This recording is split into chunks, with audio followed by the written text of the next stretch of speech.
tajuk tenaga. Okey. So tajuk tenaga ni dibelajari untuk subjek sains UPSR sekolah rendah. So kali ini kita cuba lihat daripada perspektif sekolah rendah, apa itu tenaga yang dipelajari oleh pelajar UPSR ataupun lebih tepat lagi darjah 5. Okey, sebelum kita pergi lebih jauh, kita kena kenal pasti dulu apakah definisi tenaga.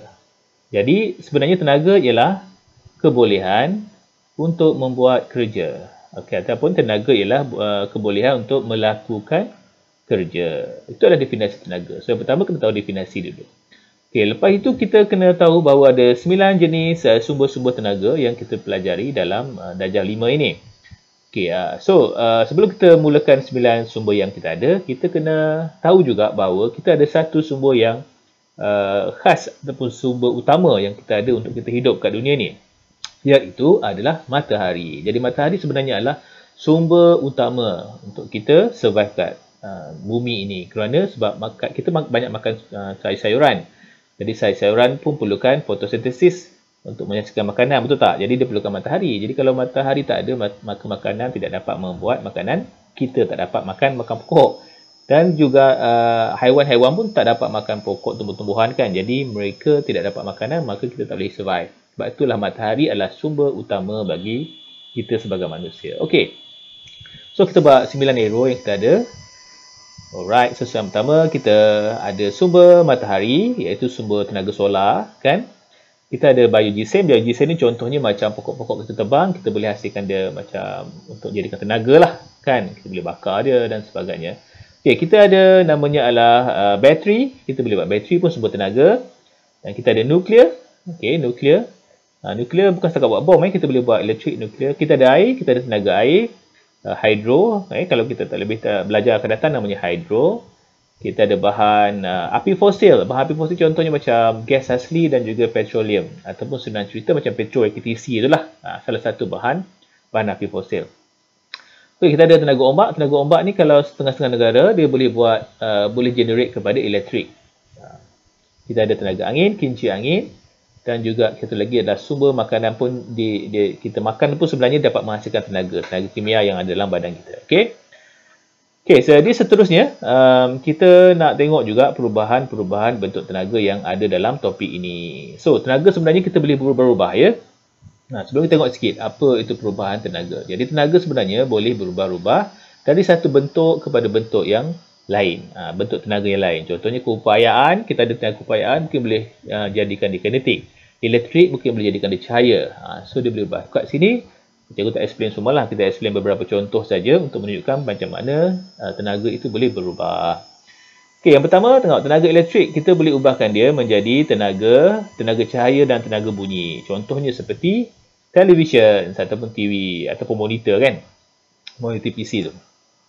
Okay, contoh kedua adalah tenaga kinetik, tenaga kimia. Tenaga kimia contohnya tenaga cahaya dan juga berubah menjadi tenaga haba. Maksudnya daripada kimia dia berubah menjadi tenaga cahaya dan tenaga haba serentak. Contohnya seperti lilin. Lilin tu kimia kan. Tapi dia boleh menghasilkan cahaya. Kalau gelap kita pasang dia terang. Dalam masa sama dia pun rasa panas. Okey, seterusnya katakan tenaga suria daripada matahari ini. Tenaga suria sebenarnya kita boleh hasilkan dia tenaga elektrik. So dia melalui solar tadi, panel solar kita boleh menghasilkan dia elektrik. Kita menggunakan panel seperti ini. Okey. Jadi seterusnya kita buat summarize satu lagi subtopik yang penting, iaitu tenaga yang tidak boleh diperbaharui dan juga tenaga yang boleh diperbaharui. Okey. Jom kita tengok sikit apa itu tenaga yang tidak boleh diperbaharui. Okay, tak boleh dibaharui maksudnya kalau habis, tak boleh buat apa dah. Kalau tenaga yang boleh dibaharui maksudnya kita boleh repeat lagi dan lagi. Kalau ikut logiknya tenaga yang boleh dibaharui lagi baguslah sebab kita boleh pakai banyak kali. Okay, contoh tenaga yang tidak boleh diperbaharui. Yang pertama adalah tenaga yang terhad dan akan habis jika digunakan secara berterusan. Contohnya macam petroleum kan. Kalau kita akan guna habis, sentiasa guna, dia akan habis. So kita tak dapat lagi nak buat sebab dia adalah tidak boleh diperbaharui. Okey. Jadi seperti contoh-contoh yang kita buat kat sini, kita labelkan dia sebanyak 3 contoh.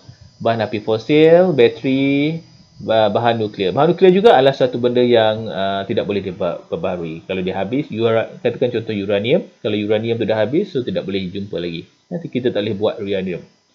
Contoh tenaga yang boleh diperbaharui. Okey, contohnya ialah tenaga yang sentiasa boleh dijanakan semula daripada sumber yang sentiasa ada. Contohnya macam pokok, kan? Air, ombak, sebab dia sentiasa ada dan kita boleh repeat gunakan dia.